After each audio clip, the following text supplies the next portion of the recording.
Ted, it's perfect, brilliant actually, I should say, to be joined with you here today as the head of production at Dread XP, which is a website which is a sister company of Dread Central, but particularly focuses on the video game side of horror.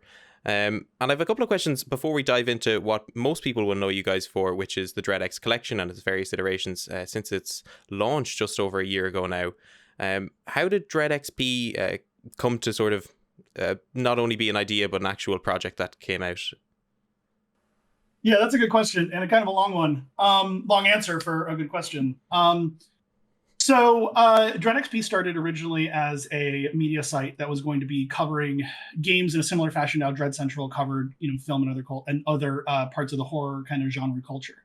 I was a writer at Dread Central for a long time, long enough that I forget exactly when I started.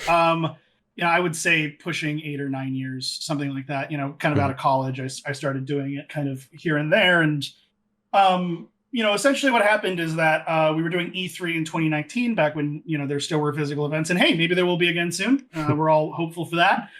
And I was covering it, as the news side of things. And, the owners of Dread Central, the owner, John Condit, came to me and said, hey, I really like the coverage that you did for E3 this year. I think we shot something like 52 videos over those 3 days of like interviews and stuff, real crash course kind of thing. I love that kind of level of intensity and energy. But he said, what would it take for you to be doing that kind of stuff, that level of content, every day? And I just kind of was like, I need my own website, I don't think that there's enough bandwidth. And by bandwidth, I don't mean like literal bandwidth. I mean like visual front page space on Dread Central to do all the stuff that I want to do. And he said, well, okay. And then, if I make you a website, would you be interested? And I was like, sure. And then 2 months later, the website was made, and he's like, all right, go. And I was like, oh shit, I guess I kind of, have to do this thing. So that's kind of where originally it came from. Was the idea was to create a new horror genre gaming site that focused more heavily on indie stuff, because that's always kind of what interests me more. To still have a focus on some of the Silent Hills and the Resident Evils, but I kind of wanted to, the creators that always interest me the most, the ones that I feel I got the best coverage from, to be honest, were the indie people that had, the time and the passion to really take time to talk to me. So that was kind of the short-term plan, was to create this, community site, and then ideally, as it grew, to then get into video game production. So Dread Central is owned by a company called Epic Pictures Group. Epic Pictures Group is a film production and distribution label. Put out a number of kind of horror movies that people have really liked. We recently released Benny Loves You.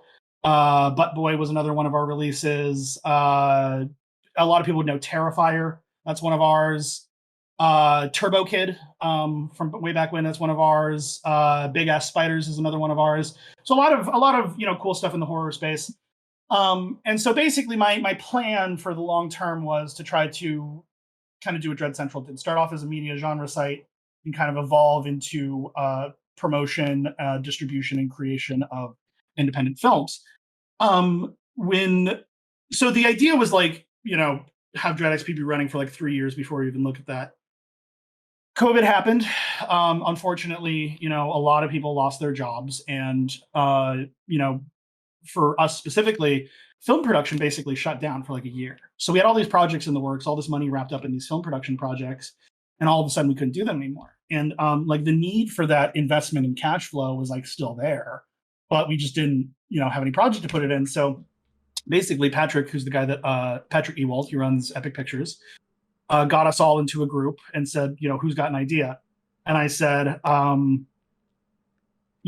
was just talking to Erdorf. I had done a podcast with him where I was interviewing him about Faith. And, he had talked about wanting to do more collaborative projects. So why don't we do something that has a good tagline, something collaborative, and something that'll allow us to promote indie creators and get them paid? Because, looking at things like the Haunted PS1 demo disc or itch.io in general, there's so many games out there for free, and a lot of them are great, and a lot of them are not so great. The problem is that when you buy into like a game jam, and I won't say buy in like in terms of money, but like, when I invest time to look at a game jam, especially if it's got like 400 games or something, it's really hard to separate the wheat from the chaff. It's like really hard to tell what's good. And then if you try to rank it to show, hey, here's the best content, then you have this competitive nature within the game jam itself, where it's more less collaborative, more competition. So I wanted to try to figure out a model that would A, allow people to get paid, B, allow for more of a collaborative process, and C, offer something to the consumer that was worth their, $10. $7 was the first one. So, a few bucks here and there. So, for that, I thought that the anthology format, like films like VHS or Creepshow or something like that, would be able to create these short-term small projects that could then be bundled together into something that's more valuable than the sum of its parts. So yeah, and that's kind of where Dread XP as a label came from. Around the end of our production of the first game is when we brought in Star, who can't join us today. She's busy working on the showcase that we're coming up with later. And Star really, helped set a lot of the standards of, kind of how we act as a company and our company's, ethos and such like that. So the Dread XP, as you know it now, was equal parts random chance, necessity of the moment, quick thinking, and then hard work and experience over time, and taking in a lot of input from a lot of sources. So it's not quite as sexy of an answer as I think that you were hoping for. It's like kind of like a complicated, nuanced, things happen kind of answer. But that is kind of where Dread XP comes from. Yeah, no, it's always I suppose the sexy answer kind of almost seems like a cop out most of the time, because it's like when you get this sort of really detailed answer to something came across, you're just like, oh well, a lot of work went into this, and people kind of look at a game and they just think like, oh yeah, just a couple of guys got into a room for a couple of days and then they just like shit it out. But like that wasn't the case, obviously. Yeah. I just like when you talk about the sort of the ethos that Star created around the company, everything, it shows so much, particularly when you're publicizing your games and whatnot. Particularly because I remember the first time I was made aware of Dread X was I was writing for a previous publication, and they had received a key for the first game. And funnily enough, obviously nobody picked it up at the time, because when I picked up the key when I joined, I think you were on the third collection at that stage, which for most games might sound like a few years down the line, but you guys have a tendency to release stuff really quickly, which I think for the most part gets people really hyped to get into the next game. But when I picked it up... Oh yeah, no, go on. Do you want to say something surrounding that, or... No, I mean, I can talk a little bit more about, our breakneck pace and all that kind of stuff in a minute, but yeah, keep going with what you were saying. Yeah, no, but when I picked it up, obviously when I first saw the trailer for it, because it was like, there was a couple of keys I could have picked. I think a lot of them were Nintendo Switch based. There was one PC and one Series X. I can't remember the other titles off the top of my head right now, but when I saw Dread X, I thought, oh, this looks interesting. Let's see the trailer. And I was looking at the trailer, and I saw David Szymanski's name come up, who I had known from, say, Dusk and other projects surrounding New Blood as well. And I was like, oh, this sounds great. Now, bear in mind, I'm not the best with horror games. I don't think I react very well to them. Even the smallest jump scare will, I think, make me turn off everything for a day. Which, Summer Night in the first game particularly, I don't think I completed it until a week after I got the key, because it was just, I can't handle that atmospheric sound going around me. But when I was just so blown away by the fact that, I believe, first game was in 10 nights, if I'm correct in saying that, yes? Yeah, 10 days. So basically we pay for a specific period of time, and we say, hey, you have this period of time to work on this. And then we give them longer than that period of time by a pretty wide margin, mostly because, people have lives. And what I feel is like the biggest downside of a game jam is like, if you're not working on it that weekend, then, you're not part of the jam. So what we wanted to do is like, we're not a game jam, we're a short game collection.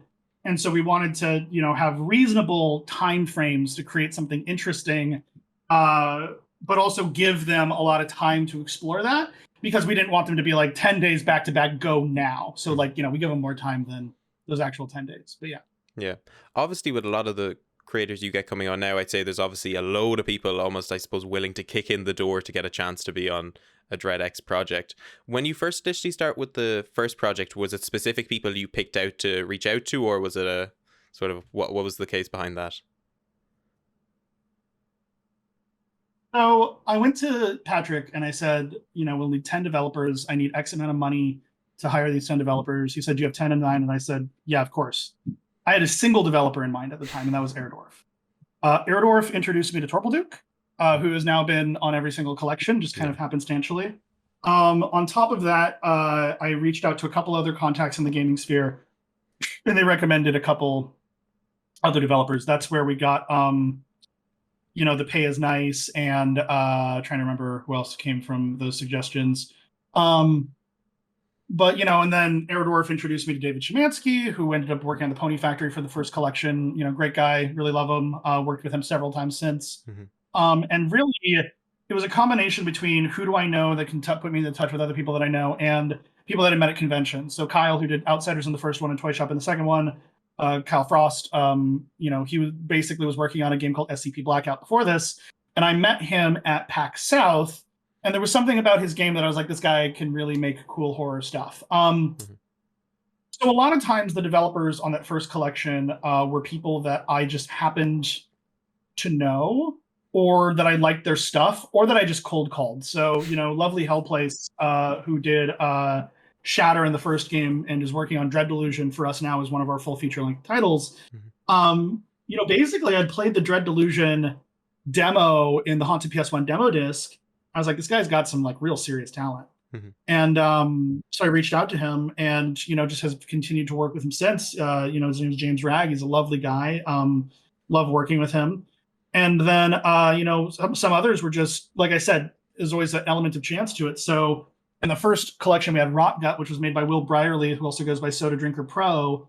Was sending random press emails about this game called Find the Letter F, I think, where it's basically a game where you just find the letter F and click on it. It's like some ASMR kind of weird, surreal game.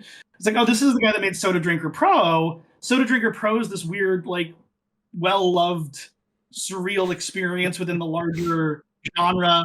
And I was like, I want to see if this guy wants to make a horror game. So I messaged him, and he was like, yeah, sure, whatever. And, that's where Rocket came from. And then, Zolavir, who did Mr. Bucket Told Me To, I met him also at PAX South. So like I said, it's a mix between people that I've met in person through my journalist training, but here's the crazy thing. That first round of developers, from the time I talked to Patrick and got the finances, which was the same day, it was like Wednesday, to everyone being booked was 48 hours. So I did all the calls and I got everyone on board in 48 hours. It was the longest 2 days of my life. And, so it really was just a lot of just kind of messaging people and seeing if they're interested. I suppose particularly with the first collection, then you said that they had allocated finances that they needed to get rid of, and kind of were like, anyone got an idea and you kind of came up with it. But had you had the idea of specifically, I suppose, the format of the Dread X collection? Had you been thinking about that for a while beforehand? Yeah, so I had always thought about this idea of what is compelling about game jams, because basically at the time I was farming for a lot of content for the news side of things through the storefront of itch.io, which is, the place where you get indie horror. That's just everything's put up there. And I was looking at all of these projects that were, some of them better than others, but they were basically all free. And I was like, this sucks. It sucks to work on something and not to make any money. So how would I take this format of these free games and make them worth $5 to $10? And I was like, well, instead of having them be just the game jam style format of, make it in a weekend, what if instead we give them a little bit more time and then pick specifically people I know can handle this project? So a lot of it was like trying to pick people with industry experience, people that aren't, first-time developers, people that have kind of already proven themselves within that sphere that could make something cool within that time period. Did that answer your question? I kind of forgot what the question was.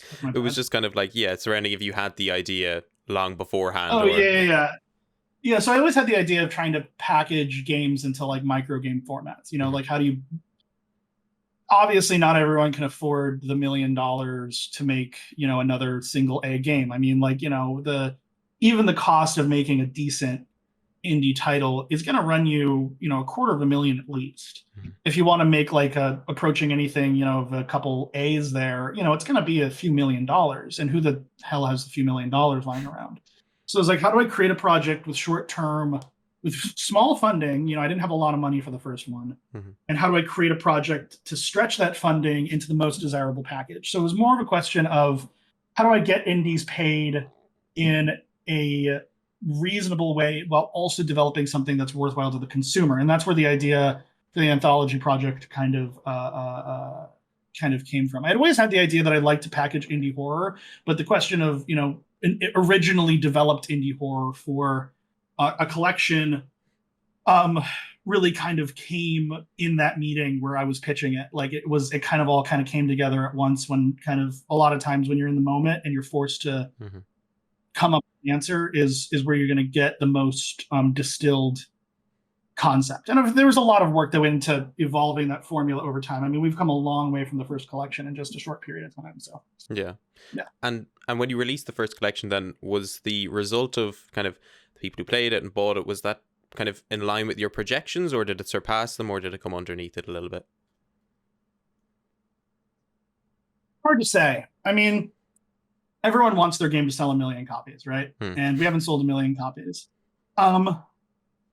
My anticipation with the first collection was just hoping that people played it and that, we were able to make a splash, something that people enjoyed. Honestly, my motivation with the first one was less so about trying to make $1 million and more about trying to employ people in the short term. I mean, Hmm. like, really, at the beginning of COVID, so many people were out of work, and I had a lot of people that I knew that were out of work because of COVID. And so, a lot of our developers that I hired for that first collection were trying to make rent, trying to be able to like feed their kids. And so it was like, okay, I want to make a project that's going to make its money back so that we can pay these people and, have a little bit of experience working in this space. Luckily, the reception was positive enough for us to greenlight the 2 sequels. I actually pushed for the sequels to be greenlit before the first one dropped, like a few days before it dropped. Hmm. I came to Patrick with a content plan of we're going to release this one in June. That's going to allow us to release the next one in August. And then that'll allow us to release the third in December. And we're going to package them all together into one bundle for December. So I think I said December before. October is when the third one came out, and then packaged them all together for December. So I had a plan of like trying to reach financial solvency. It hasn't made like a ton of money. It's made a little, which is good, and enough to fund future projects and enough to prove that the project has legs. I think that a lot of my so I am pleased with the results. I think that there's a lot that goes into the expectations that you bring into a project and trying to learn what those expectations reasonably are. Because it's really easy to look at Among Us as like, Among Us is our competition. We want to be that successful, but you don't see the, dozens of games that come out on Steam every day that never get any kind of traction. So the fact that we got any kind of traction as a first-time studio is really big. And so I'm really pleased with that, and I'm most pleased with the results because I think that when you play the Dread X collections, regardless of if you know what you're getting into, I think that the quality is a higher level than you'd expect from the price point. Like even just the $10, $13, I think the Hunt is 13, 12 or 13 price point for those. I think that when you play it, you're like, this is better than a lot of other $12 games that I've played. Yeah. And that's even without the benefit of the variety and it being in a niche genre, so I'm pleased with that. And in terms of trying to get more sales, that's always a persistent goal. But we've made enough to pay our bills, and that's good. Yeah, the price point always blows me away whenever I see a Dread X game, because somebody's like, oh yeah, because every time whenever I recommend a game to someone, it's like, oh god, I don't have like at least 30 quid to splash on this game. Yeah. And then it comes to Dread X, I'm like, it's €5, and then if it's on sale, it's like, oh, it's €2. Like, it's just pick it up, like. And I'm always just blown away, specifically with the Hunt, because I also got the chance to look at the Hunt as well. And like, oh my god, I was just blown away by, first of all, how you guys had started with sort of 10 different games by 10 developers, and then how you'd managed to get to the fourth one and have this overarching narrative that then branches off into 7 completely different and wacky games, which is brilliant because it creates this sort of weird, like, there's always going to be something for everyone, and everyone's going to have a different favorite game.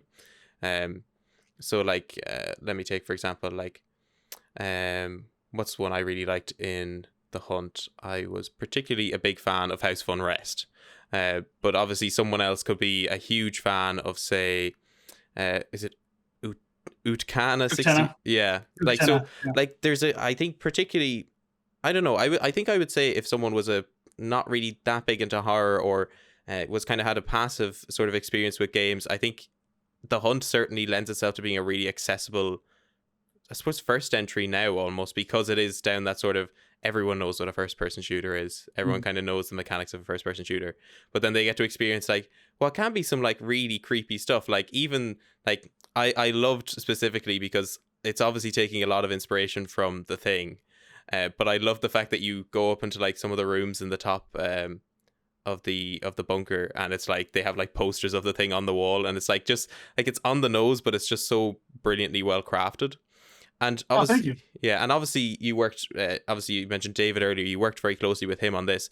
Was this project specifically? Was that something? Because the indie scene can flip flop around. Some people can plan stuff really far in advance, and then some people are just like, let's do a project together, and then they do it. Was this kind of a very much planned experience, or as I mentioned, like a sort of a okay, let's do it? Uh, that's a good question. I mean, in terms of the planned experience, so like I said, I had planned out the year of the first three Dread X collections kind of from the start. When we were coming into 2021, the question was, how do we evolve the brand in the coming, how do we evolve this, not only us as a company, but the Dread X collection brand? And so one of the decisions was to try to give the devs more time. So on the Hunt, they had twice the time that they had on the previous collections.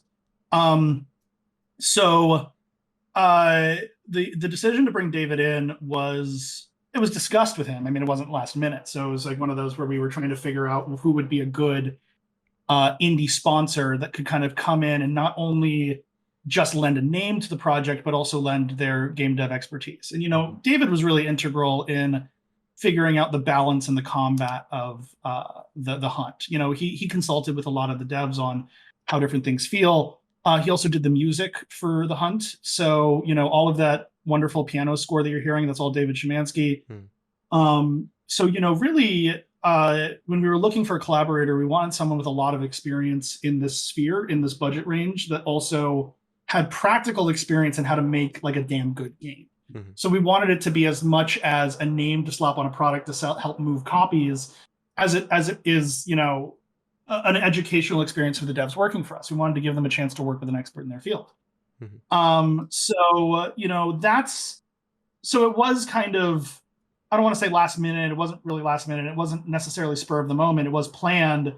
But it wasn't like when I started the Dread X collection that, we all sat down and said, who's going to be our faculty or our celebrity sponsor in 9 months from now. And just actually, I have to ask from my own sort of, I suppose, nerdy brain on this. Is there lore to the Dread X universe? Yeah, I write it. I'm the writer. But for that, yeah, so... Or, go on yeah.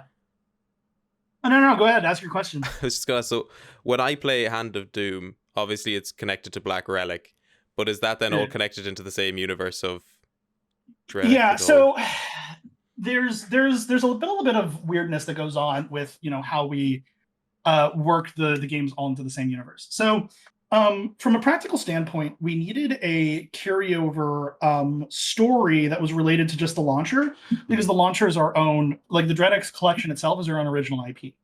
The games within the Dread X collections, we publish them, but one of the big points that's important to us is that we don't own the IPs within the Dread X collection. So like Torpal still owns Hand of Doom. Or, Dan Mullins owns Solipsis. We're the publishers in perpetuity, so if it's going to be sold on other platforms, we still, share the profits of it. But, it's one of those where if they want to make a sequel, there's rights of first refusal. But we didn't want to, we're buying their labor and basically being their patrons for their art. We're not, owning their titles. And so,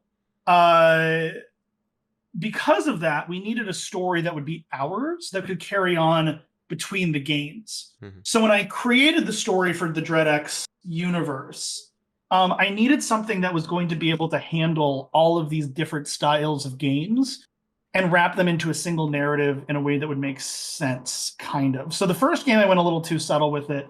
The first game is all supposed to be taking place in the protagonist's mind, which is a little bit more clear if you listen to all the audio logs and listen to the secret ending and stuff. That'll kind of give you a sense that there's this larger organization going on, because all of the documents basically within the first game are supposed to be real documents within this world, but they're supposed to then basically be the main character's interpretation of those phobias, and those are the different games you're playing.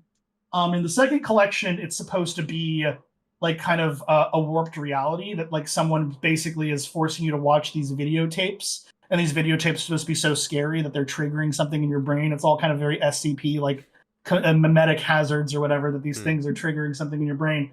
The third collection is a much more straight about the story, which is about Leo and Prometheus and their buddy cop adventures to try to send Prometheus back to his home dimension.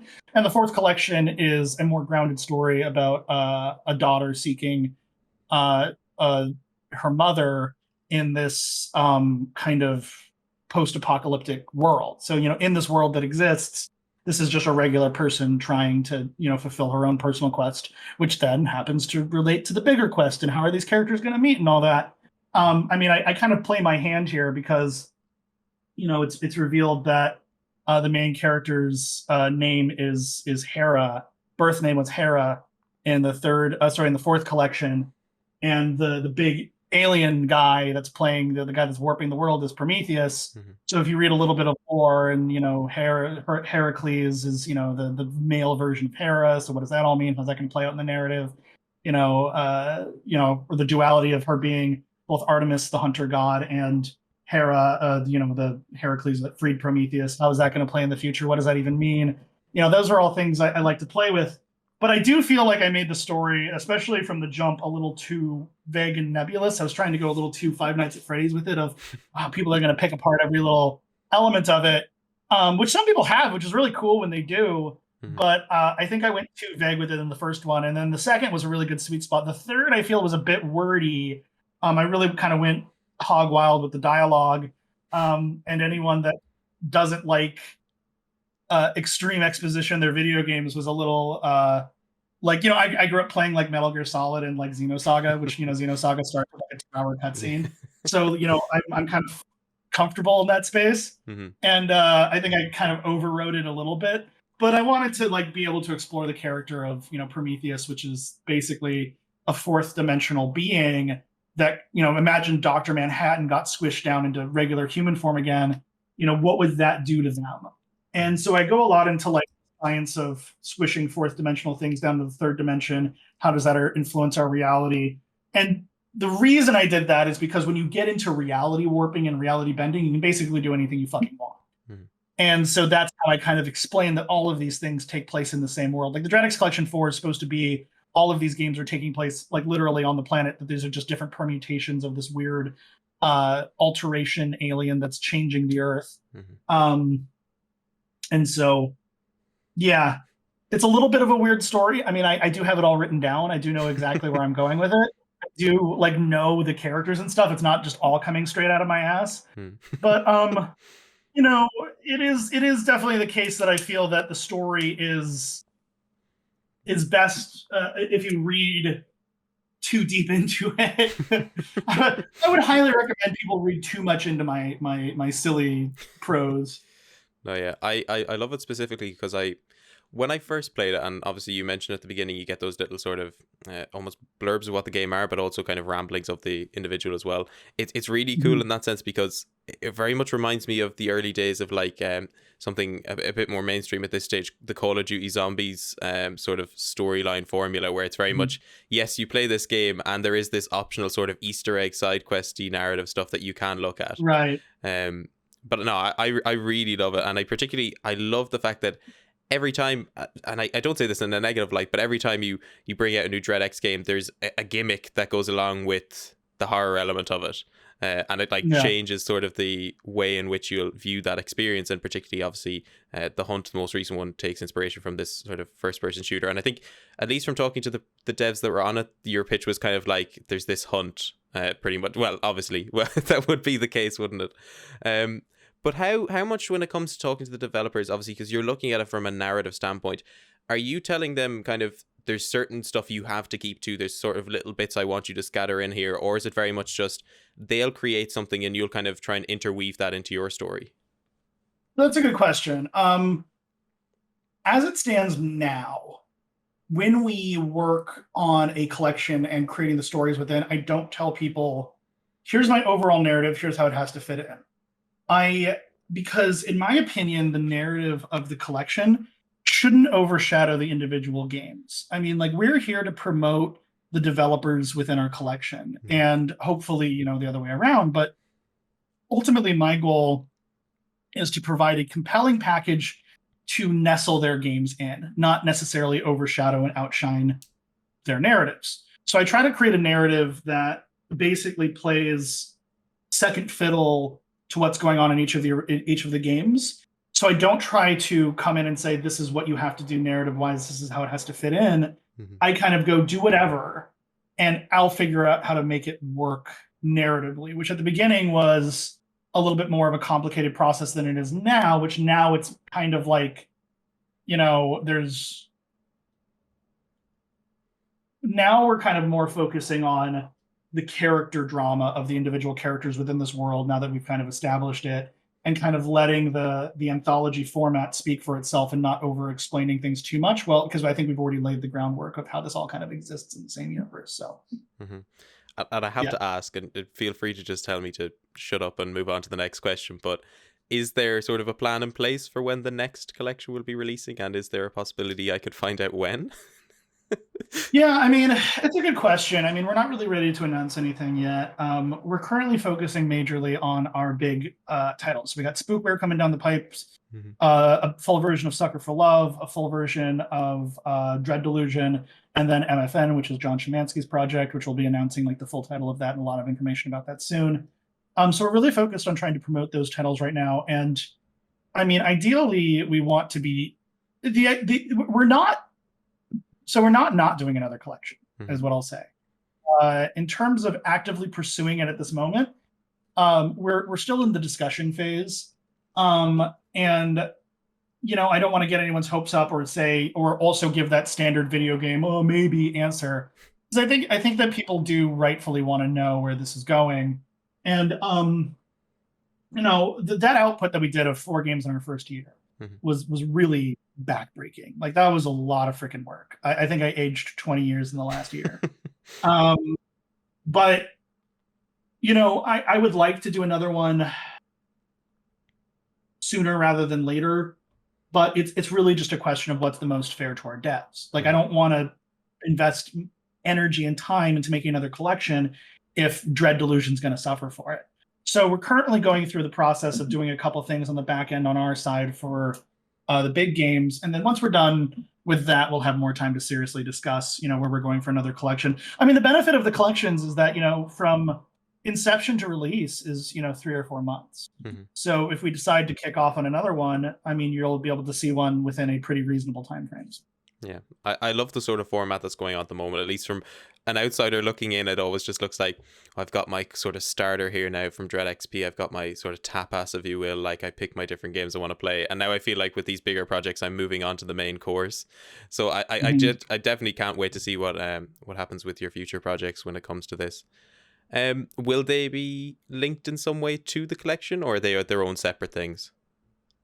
No, I mean, the IPs that we're developing are their own separate things. So we have what we call like the DreadX universe, which, there's the side of the universe that's the DreadX collection main storyline. And then we have this little character that we've created called Tama, who, you see in the showcases and stuff. That's kind of our mascot. So, we have this journalism side of things where we run a website that, talks about video games and stuff. And what we'd really like to do is expand, that side of the community, be putting out a lot more videos there. And then, potentially having a lore be involved in that side of things, to make it as much of a good analytical news place as much as a place to kind of have fun and do maybe an ARG style thing somewhere along the line. In terms of rolling those games into that narrative, no. I mean, when we finance a project, we publish and finance someone else's game and their vision, right? So it wouldn't feel right to me to pick up Dread Delusion, which is, James has been working on that for years. Give him the money that he needs and goes, oh, by the way, I'm going to fuck with your story so that it works in my world, That's just not something I feel comfortable with, So in terms of the games that we're currently producing, wrapping into that larger narrative, they don't at the moment.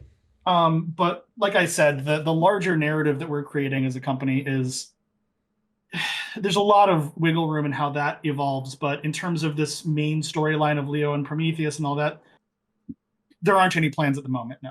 Mm-hmm.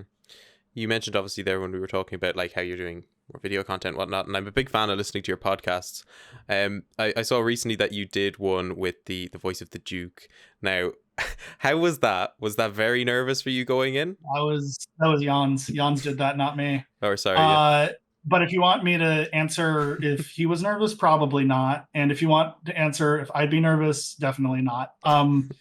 Like I've interviewed, I mean, back when I was working at Dread Central, I mean, I interviewed like James Wan, I interviewed M. Night Shyamalan, I interviewed like Jason Patrick, you know, big names. You get really used to it pretty quickly. I've always said that I never want to get to the point in my career where I'm no longer excited about the cool things I get to do, and I'm still super excited. Like I love E3, I love that whole grind. I mean, at the heart of all of this, I'm still some nerd that, you know, just fucking loves video games. And you know, so when the unfortunate thing is that because of the position I'm in being a producer, I can't write anymore, because it's a real bad look if the producer of one company is like writing reviews and doing editorials about some other company. You know, that's like really, like, not only is it a bad look, but also what if we need to work with these people in the future? How's that going to color their perception? So I unfortunately had to take a step back, even though I love it. So, you know, opportunities like that, though, to interview voice actors, you know, they come up all the time, and it's always super, super awesome. And, you know, I will say, getting into this industry, if you're getting into the journalism side of things to try to be famous or to try to make a lot of money, you're going to have a long, tough road. If you're getting into it to do, because you're passionate, you love it, you want to do cool things, and you're like excited, like if the idea of interviewing the Duke sounds cool to you, you know, that's why you got to do it. I mean, you gotta love it first, and then find the value in your work, not the other way around. Because if you try to do it the other way around, you're going to be sorely disappointed at the rates that people actually get paid. I was going to say, yeah, I don't think anyone would be looking at the journalism industry and thinking, this is where I'm going to make my multi-millions. Well, you look at the YouTube drama industry, right? Like, you know, a lot of these YouTubers that have been around for a long time, and there's a certain model that you can follow that'll get you pretty popular. And then it's hard to kind of break past that. So, you know, you look at someone like Angry Joe, who's had the same shtick for like, well, Angry Joe's evolved a little bit. I should stop being so mean to Angry Joe, but I have a hard time taking someone seriously that's name is like Angry something, like the Angry Video Game Nerd or whatever. I know a lot of people have nostalgia for that, but that style of like angry YouTuber that was really, really, really big when you and I don't know, you're like what, 20 something? 21, never mind. I'm 31. So when I was a kid, that style of angry YouTuber was super popular, and I still love watching like Zero Punctuation, Yahtzee, things like that. But you know, that demographic is no longer representative of like the modern kind of new youth. And so a lot of people, you know, the things that I've worked before, a lot of it's imitation and a lot of it's kind of flash in the pan. So for a lot of journalists, even the ones that are, you know, trying to replicate that YouTube style of like drama alert or to be the next Keemstar, there's a million people trying that every day that kind of come in and burn out real quick. And secondly, you know, even those big names, like there's a shelf life on that, you know, like, you know, Fred used to be the biggest name on YouTube, right? And Fred doesn't really exist anymore for a number of reasons. Or, you know, PewDiePie used to be the guy, and then it was Ninja. And now who is it? I don't know. I think it's mostly people in hot tubs, although now the time of the hot tub streamer is coming to a close. So, you know, the market is constantly changing. And so even if you do have a lot of success, I mean, where's Dream going to be in 4 years? Like, he went from nothing to huge in like because of the pandemic in just a couple months. And now is he going back to being no one's watching him again? Who knows? And so the volatility of the market, you know, if you're looking to get in, I always say I'm far less concerned with someone being able to write like banger after banger than I am with someone just being consistent. Because at the end of the day, consistency is king. Like it's just your ability to kind of like keep soldiering through it, despite everything that's kind of gotten thrown at you. And so, you know, I will say to anyone that's looking to get into the industry, it's not a sprint, it's a marathon. And even if you have a couple, I mean, I when I was still writing full time, you know, when I got those viral spikes, it always felt really good, and I got pretty good at predicting how to do it. But You never know, and it's really demoralizing when you put an article out there that you know is a banger and it gets like a dozen views, and then you put out some throwaway piece about a Godzilla toy and it gets a million, and you're like, what the fuck? Like, what am I even doing with my life? Like, that can be a really demoralizing moment. But I think the important thing to take away is, why did this do good? Why do other people not care about the thing I'm talking about, and how do I get them to care? And as long as you're able to keep evolving, it's a wonderful space to be in. But you gotta have that internal drive, because otherwise you will burn out. I mean, look, when I started being a journalist, I was your age. And I will say that I started with a number of other people my age that all kind of started at the same time. And I was not the most talented of the group by a long shot. I'm the only one still doing it, not because I'm the best, but because I'm just the last man standing. Like, I just stuck around. And that's the kind of, like, if you're not willing to sit through the 10 years of no one caring and grinding and to try to get to a point where you got some autonomy and are somewhat respected and can do something like launch your own site and try to turn into a video game label, which is a lot of work. If you're not willing to put in the 10 years before that, then it's probably not going to be the right industry. I'm not talking to you specifically. Like, don't get me wrong. I'm not trying to throw shade. I'm just talking about like the fans in general, the audience in general, having gone through it. And, there's no guarantees. I mean, there's people in their 40s that still haven't made it, and they might never. And that sucks, but that's how it goes. And so if you don't have that internal drive to do it, then it's going to be tough. Yeah. So. Do you think there's a level of sort of balance you have to have? Like, in some cases, you need to remain with that consistent nature for articles and getting them out on time and everything, but also you need to have that level of expectation in your head that, yes, I'm enjoying doing this, but I should be prepared that it's not going to do well. I think tempering your expectations is a good thing, but I'm always a fan of blind confidence. I am a big believer in that you can't defeat yourself before you even start. I don't write a piece expecting 1 million views, but I don't write a piece expecting 0. Well, back when I wrote pieces that I thought could land. I wrote pieces to the best of my ability, and I didn't get hurt when they didn't land. But if you don't have that fire that makes you at least want it, like, you're going to have to temper your expectations. Yeah. But if you don't have that gnawing hunger to do more and to get better and to improve your craft, that thing that's inside you that goes, I knew I wasn't going to get 1 million, but I want to get 1 million, If you don't have that, I don't know how you're going to make it in this industry. I think you have to have that kind of almost blind fanaticism in your own work. And I know that a lot of people will give you the exact opposite advice. Got to temper your expectations. You're going to put out articles that no one's going to click on, which is true. You are. Yeah. That's going to happen. You're going to put out videos that no one's going to like. You're going to put out like tweets that no one laughs at. You're going to put out takes that, get you in trouble. That's the nature of the game. And you're going to do it for very little reward for a very long time. But you can't let that fire die.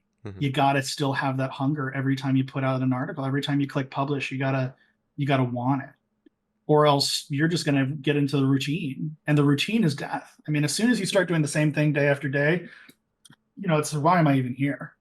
Yeah. I think did that answer your question? I know I have a tendency to kind of ramble. No, it's grand. I think the best bit of advice I ever got about journalism was when I started, and somebody said to me is like, yes, go in like, most people who go into the journalistic industry, or particularly at the amateur level, will go in for like a month thinking this is going to be like the best thing in the world. And then like they'll come out after a month and they're like, oh, I'm making no money. Like, this is just grueling. I keep having to look up articles that I'm not that interested in. And then they end up dropping out. And then I think they said, like, make sure you're in particularly an industry that you enjoy, if you can be, because obviously journalistic jobs are very difficult to come by in some cases. But also as well, they were like, if you're doing an article, make sure you put 100% of your effort into it, because even if, say, something crops up and you can't actually produce to the best of your ability, you'll have at least put in, 70 to 80%, which is more than if you just kind of did nothing. Yeah. So, when it comes to, what you were saying about giving 100% everything you do, Like, okay, so there's a piece of advice that I got when I was young that I've taken with me a very long time in this industry. And I don't even know if the guy knows he was giving me advice, but he said, Ted, everyone's so interested in doing something unique and special that very rarely do they worry about doing it well.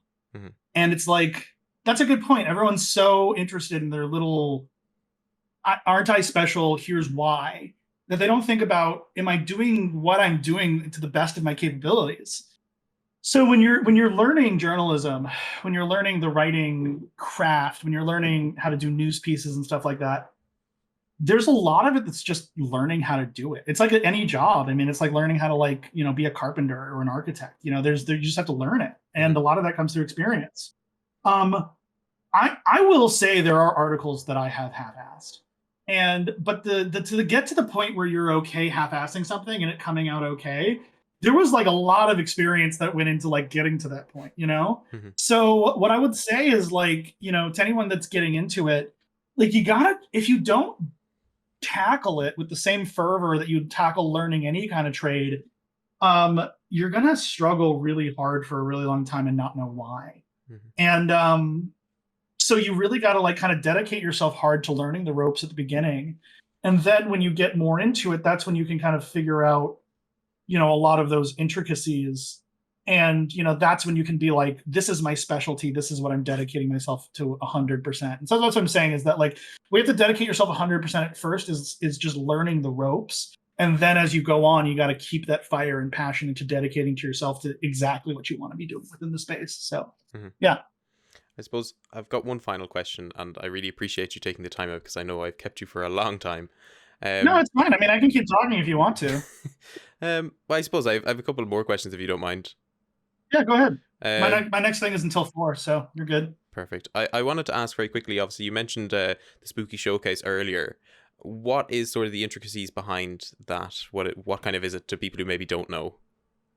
That's a star question. She puts all that together. Basically, we wanted to do a showcase to showcase talented, indie creations, kind of celebrate the horror genre. And it's a lot of work. You have to take submissions, you have to vet the submissions, then you have to, reach out to bigger companies, you have to see what kind of trailers you can get. You have to be able to, edit it all together, plan it. We got some cool stuff planned for this year that I don't want to spoil. But last year was a lot of creating those original animations and stuff. It's a lot of work. It's several months of work that goes into each of these. So. Mm-hmm. And then, I suppose, the question I want to ask here, what was sort of, since launching just, I suppose, the first Dread X collection just over a year ago, I think it was the 26th of last month, a year ago, what was the one thing that you've learned from the past 4 collections that has really stuck with you? Well, I guess the number one thing is the things that seem like the simplest are actually like incredibly difficult. Like adding controller support into a game is actually very hard. Mm-hmm. There's a plugin that you can do it, but a lot of times it'll screw up any other plugins that you have.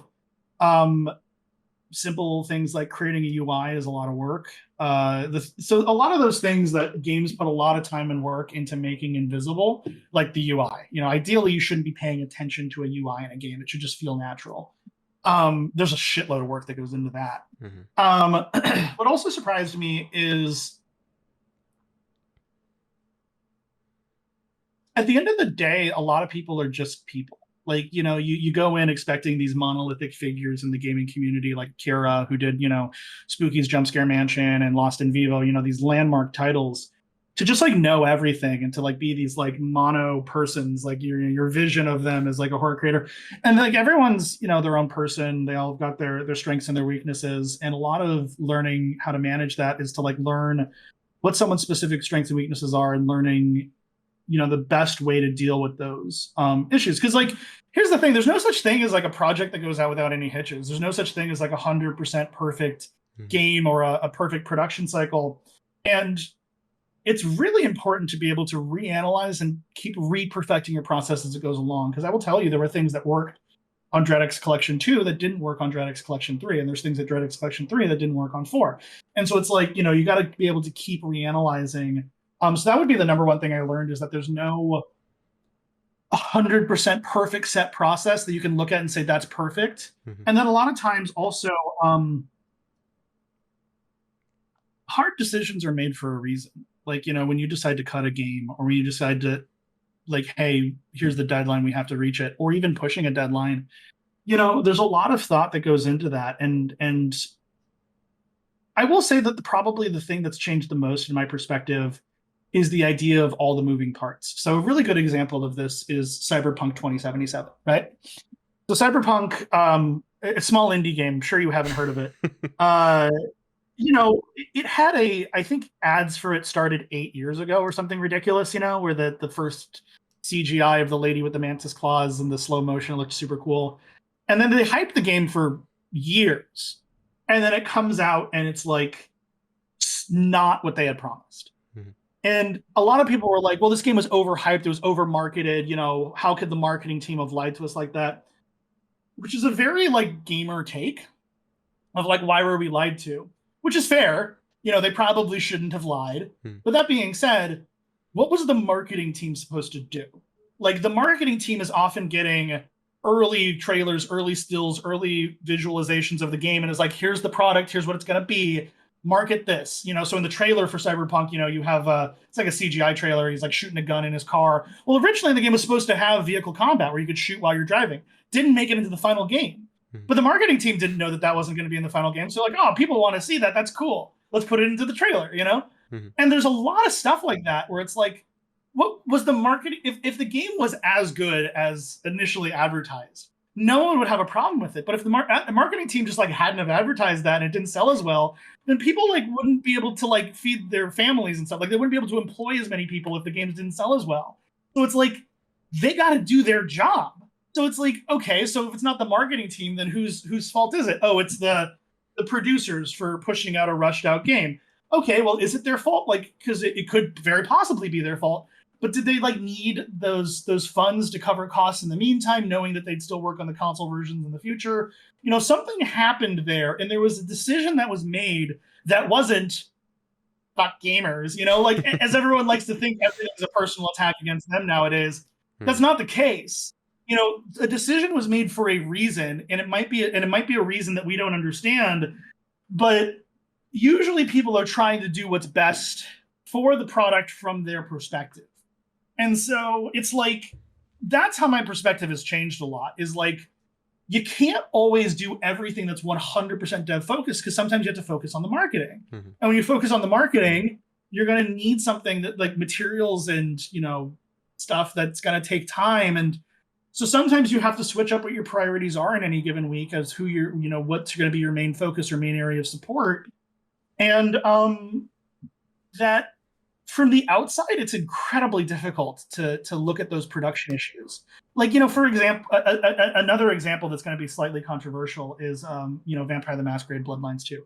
Are you familiar with what's going on with that? Not fully, no. So Paradox, has been working on Vampire the Masquerade Bloodlines 2 for a while now with Hardsuit Labs. Hardsuit Labs coming from a lot of, veteran devs as a new studio. Well, they recently, canned their creative director and their lead writer. We're bringing in a new team. Then that team got canned. And so, the question is that most gamers ask is, why do they hate Vampire the Masquerade Bloodlines? Why are they destroying the game? Which, like, I don't think that there's a CEO at Paradox being like, man, I'm going to try to destroy Vampire. Nah, I hate money. Like, that's probably not what's happening. And we'll likely never know what happened. But it's interesting to think about because, when you stop taking this reductionist viewpoint, the question is, what really happened? I think the best kind of question is, Silent Hills. Hideo Kojima. Silent Hill as a franchise has sold about 7 million copies over the whole franchise. Resident Evil 8 has already sold like 9 million. Like, the Silent Hill franchise financially is way less successful than we think it is based on the horror zeitgeist.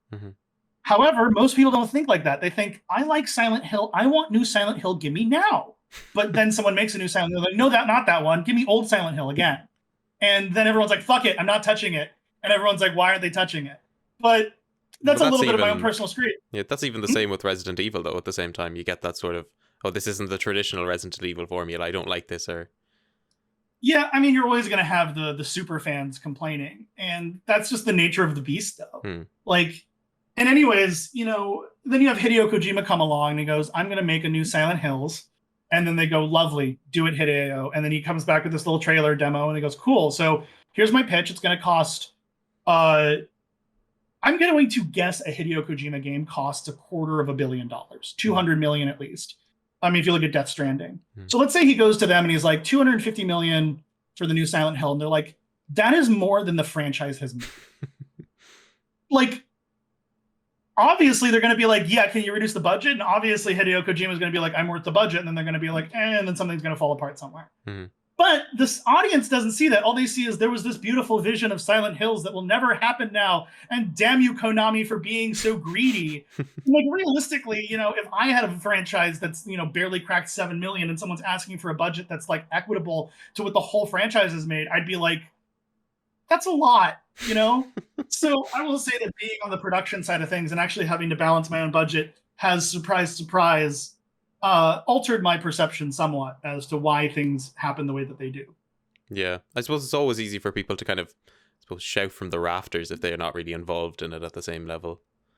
Yeah, and particularly, I think, what is it that always comes to mind whenever I think of stuff like this? It's always like even that carries over to movies as well. Like whenever you think of, say, I mean, one that pops to mind more recently is what's it called? Is it called Mutants? I believe it was. It was like the most recent X-Men movie that came out in the middle Mutants. It came out in the middle of lockdown in, well, I suppose in Ireland, but I'm not sure in the US.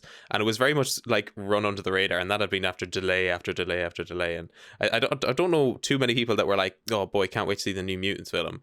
But when it came out, I suppose there was probably so much behind the scenes, and people were just like, oh, it's just a really bad film, and Fox are ruining the franchise or whatever. It's very much always these simplistic answers to really complicated questions half the time. But I suppose that's life, really, isn't it? Well, yeah, I mean, a lot of times, it's hard to tell what different motivations go into certain decisions, but it's always worth to think that usually people are trying their best. It's not usually a situation where they're like, let's sabotage this product. The New Mutants, probably someone had a good idea, didn't turn out super well, and then Fox was sitting there with this film on their hands going, what do we do with it? It's not terribly good, but they don't want to just can it because they need to make some money off of it, and they need to try to recoup some of the cost. So they release it in a time where there's not a lot of competition. That's usually where you get the January releases from, the January horror, the as Red Letter Media said, fuck you, it's January, where you get all the shitty movies. And usually though, that's where they're trying to put out movies that post Christmas, post award season, they're trying to kind of get stuff out there where it's not super competitive. It's kind of like the industry agreed standard of putting out our bad horror movies at that time so that they can all compete with other bad horror movies. And there's a market that really likes that. I love shitty horror. It's my favorite thing. So, it's usually someone trying to make a good decision with what they have.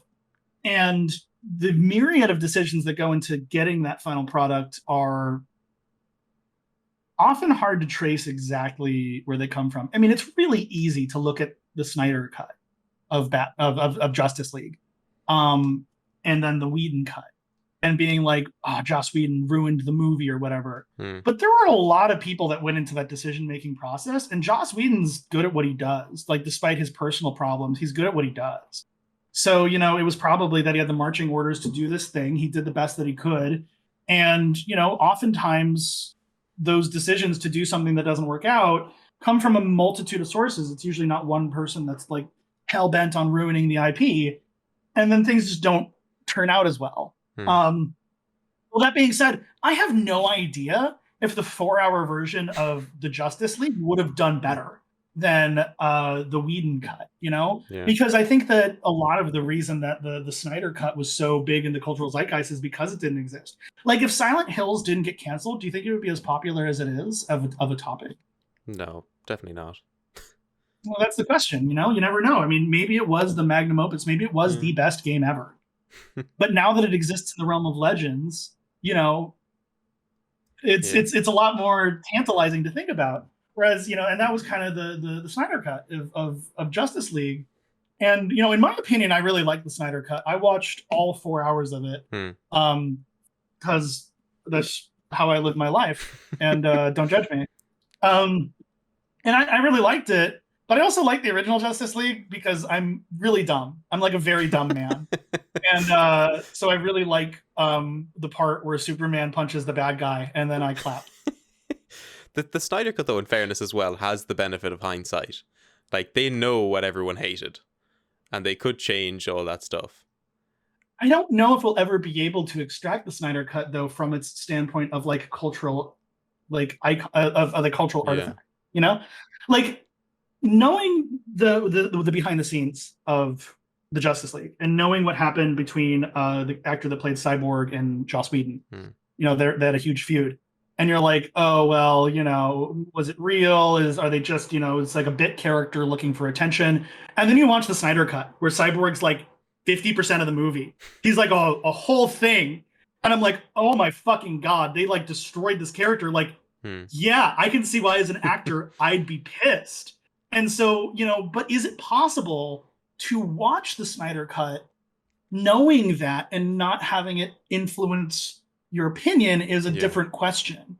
And I don't even know if it should. I don't even know if you should be able to look at something in complete objectivity. I know that it's very like internet popular to be like, be objective, judge everything by. And then on the other side of the things, there's the other side of internet popular where it's like, no, everything is every other thing that's come before it all at once.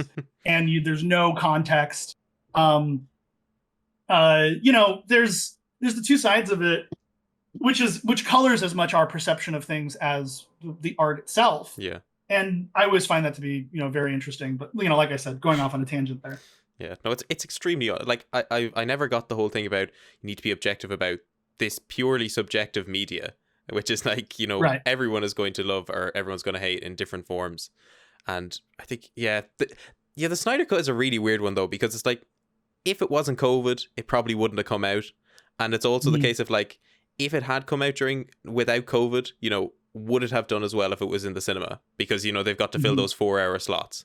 Because, you know, people, I know it's easy for people to like rail on Joss Whedon. And as you mentioned, there's a load of like external reasons to do that. But like when it comes to like the actual film itself, you know, people were like, oh, it needs to be 4 hours. I always feel like whenever I watch a Zack Snyder movie, it always seems way too long. Like there's always just like, there's so many stuff in there that could be deleted. Like Watchmen is a perfect example. Like, I don't know, the first time I watched Watchmen, I think I started at like 12 in the afternoon, and I probably like through breaks I finished it at like 8 in the evening, and that was a full day of viewing Watchmen.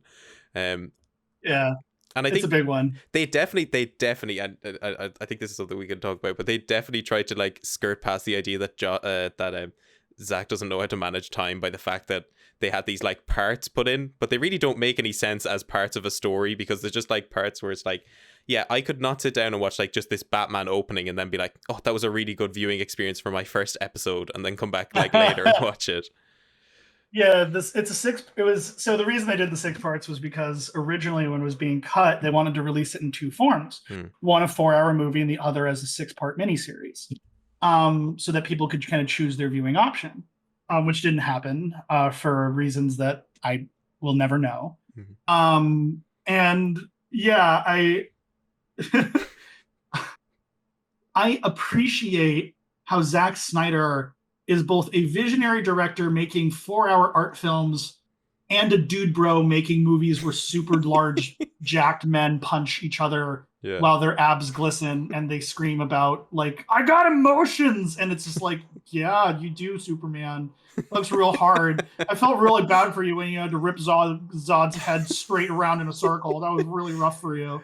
Like, you know, it's both meathead ridiculous Michael Bay shit and like high like art film. Like there's a scene where this like Icelandic woman sings a song to Aquaman for like 47 minutes while she sniffs his shirt, and I'm like, am I watching like, you know, an Iranian kind of art film here, you know, like The Girl Walks Home Alone at Night, where they had the interlude of the woman dancing, the transgender woman dancing with the balloon in the empty courtyard?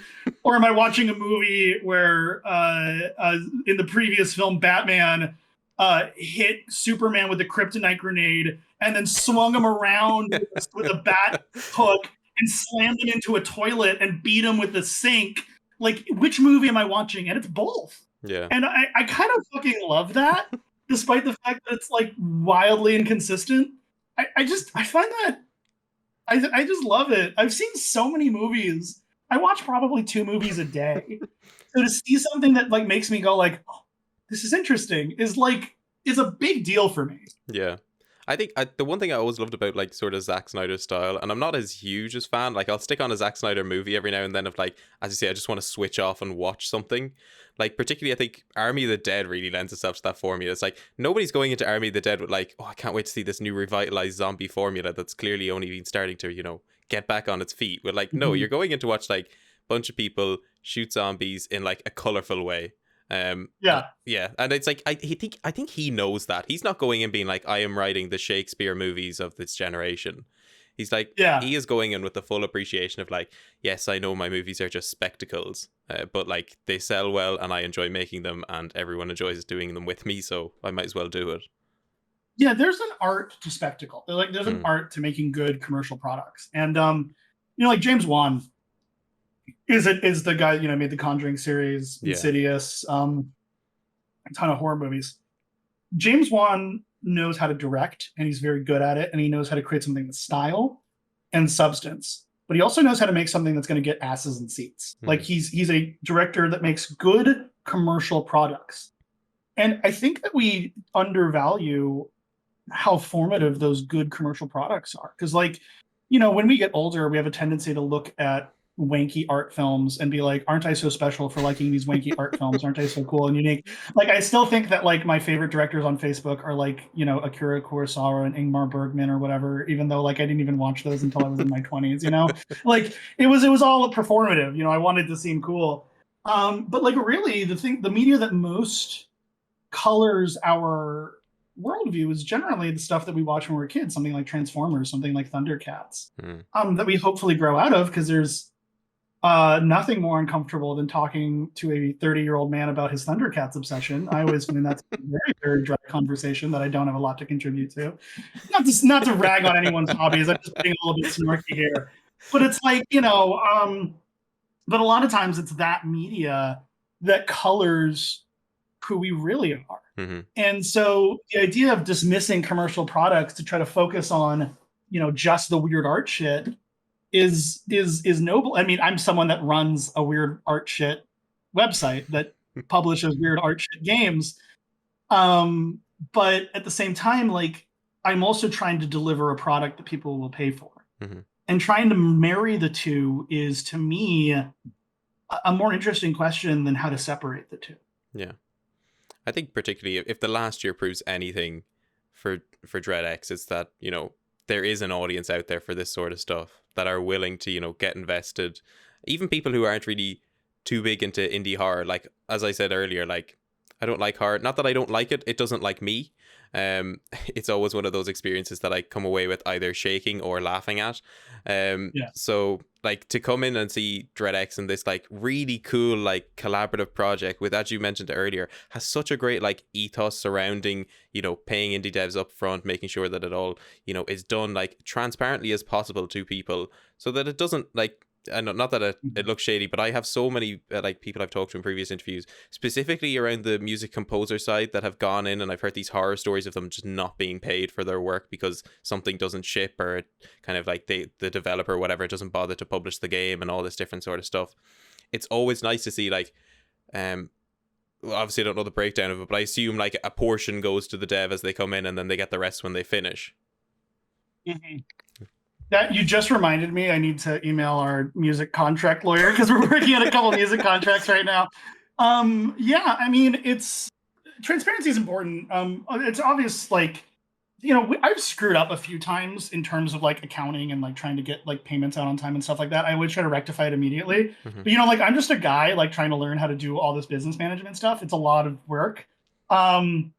And to me, it's like I always want to be honest. I always want to be upfront. I always want to be positive, but I want to be like the best version of myself. So it's like, and to me, it's like I'm just not smart enough to like juggle a dozen different lies. So it's like, hey, if I just tell the truth, I don't have to worry about like what I'm saying to who. And so I just try to be upfront and honest about like, what we do. I mean, like there's some veil of like, secrecy behind our process and stuff like that. For the people involved, it's like, I try to be as transparent as possible because it's mostly for my own sanity, to be honest. Mm-hmm. Yeah, I've got one more question before we finish up. Yeah, go ahead. Um, I have to ask, you've been in this industry for a while now, particularly journalism, but you're starting to move more into the game development sphere as well. When it comes to sort of future aspirations, future projects you'd like to work on, I'm gonna lie, this is gonna split up into two questions. Is there a particular either developer or filmmaker you would like to collaborate with for a singular project? And then secondly, is there a particular thing in the future of your career that you really 100% have to do before you finish? So, yeah, in terms of who I'd like to collaborate with, there's a lot of people I'd really like to collaborate with. I really like to collaborate with Lena Friedman, who's very well. She worked for Fulbright, put out some of her own games too. She's really talented. I'd really like to work with.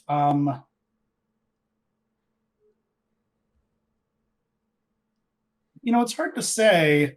There's a lot of developers that I think are personally cool, but like they don't necessarily fit the corporate format. Mm-hmm. Like I love working with Corpse Pile. Like Corpse Pile is a great developer. Fucking love him.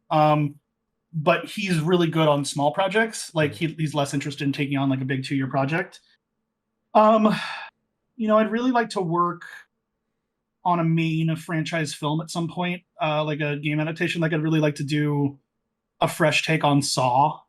I'd really like to do a fresh take on like, Paranormal Activity, something like that. Something that would give an air of like indie cred and unique view to an established property. Cause I've always had fun thinking about that personally. Like how would I do Saw? How would I do a unique, good take on Saw?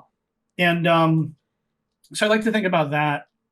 There's a project that I've been getting off the ground for a while now that we're kind of moving into the prototyping phase on.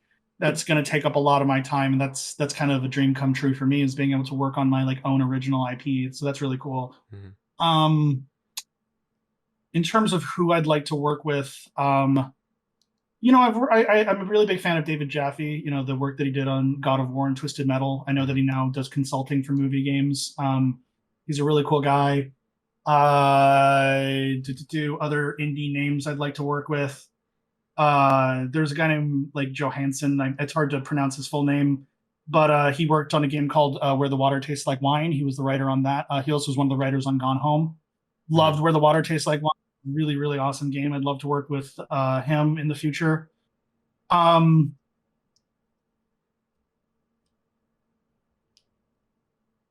a lot of names. I'm trying to kind of narrow it down, but for me, the process of working with someone is less what can I get from them and more of I like this experience of working with this person. So there's a zillion people I'd like to work with and I'd like to help support, because at the end of the day, when someone, like Joseph, who's doing Sucker for Love, before he did Sucker for Love, he was working on a game called Chromatos, and his following exploded when he started doing Sucker for Love stuff.